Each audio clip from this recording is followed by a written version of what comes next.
Be ready. 5 seconds to go. Start.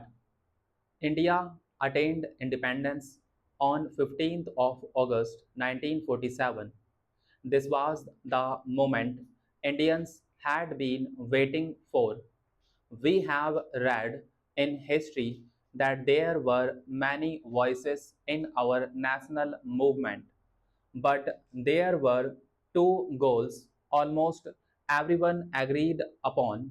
One, that after independence we shall run our country through democratic government, and two, that the government will be run for the good of all, particularly the poor and the socially disadvantaged groups.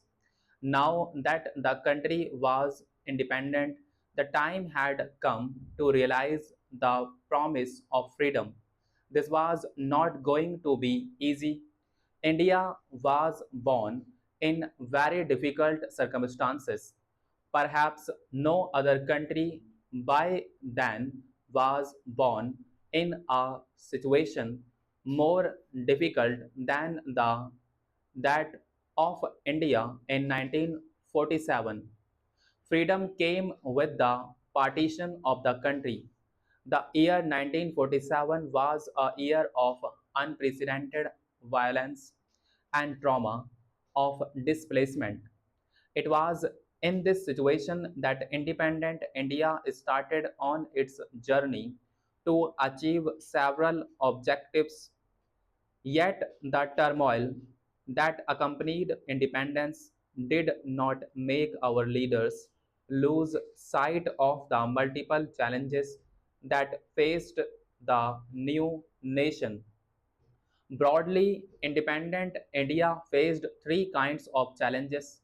The first and the immediate challenge was to shape a nation that was united yet accommodative of the diversity in our society.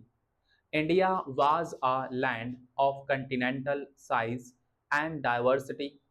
Its people spoke different languages and followed different cultures and religions. At that time, it was widely believed that a country full of such kinds of diversity could not remain together for long.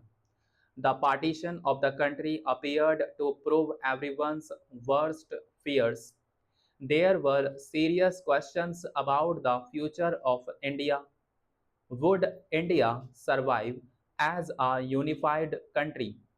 Would it do so by emphasizing national unity at the cost of every other objective? Would it mean rejecting all regional identities? There was an urgent question. How was integration of the territory of India to be achieved? The second challenge was to establish democracy. We know that the Constitution granted fundamental rights and extended the right to vote to every citizen. India adopted representative democracy based on the parliamentary form of government. These features ensure that the political competition would take place in a democratic framework. A democratic constitution is necessary but not sufficient for establishing a democracy. The challenge was to develop democratic practices in accordance with the constitution. The third challenge was to ensure the development and well being of the entire society and not only of some sections.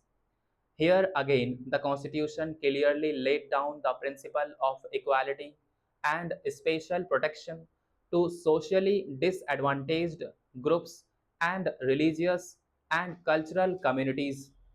The Constitution also set out in the directive principles of state policy the welfare goals that democratic politics must achieve. The real challenge now was to evolve effective policies for economic development and eradication of poverty. How did independent India respond to these challenges? To what extent India did succeed in achieving the various objectives set out by the Constitution? This entire book is an attempt to respond to these questions. The book tells the story of politics in India since independence so as to equip you to develop your own answers to big questions like these. First, we look at how the three challenges mentioned above were faced in the early years after independence. We focus on the first challenge of nation building that occupied center stage in the years immediately after independence. We begin by looking at the events that formed the context of independence. This can help us understand why the issue of national unity and security became a primary challenge at the time of independence.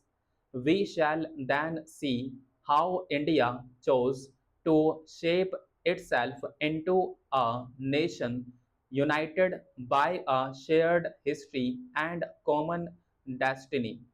This unity had to reflect the aspirations of people across the different regions and deal with the disparities that existed among regions and different sections of people. Then we shall turn to the challenge of establishing a democracy and achieving economic development with equality and justice. In August 1947, not one but two nation states came into existence, India and Pakistan. This was a result of partition, the division of British India into India and Pakistan, the drawing of the border demarcating the territory of each country marked the culmination of political developments that you have read about in the history textbooks. According to the two nation theory advanced by the Muslim League, India consisted of not one but two people, Hindus and Muslims.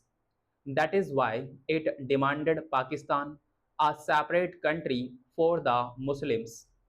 The Congress opposed this theory and the demand for Pakistan, but several political developments in 1940s, the political competition between the Congress and the Muslim League, and the British role led to the decision for the creation of Pakistan.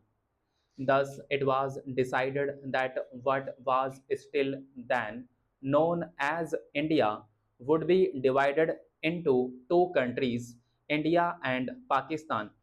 Such a division was not only very painful but also very difficult to decide and to implement. It was decided to follow the principle of religious majorities. This basically means that areas where the Muslims were in majority would make up the territory of Pakistan. The rest was to stay with India. The idea might appear simple, but it presented all kinds of difficulties. First of all, there was no single belt of Muslim majority areas in British India. There were two areas of concentration, one in the west and one in the east. There was no way these two parts could be joined. So it was decided that the new country Pakistan will comprise two territories, West and East Pakistan separated by a long expanse of Indian territory. Secondly, not all Muslim majority areas wanted to be in Pakistan. The northwestern frontier province was staunchly opposed to the two nation theory. Eventually, its voice was simply ignored and the northwestern frontier province was made to merge with Pakistan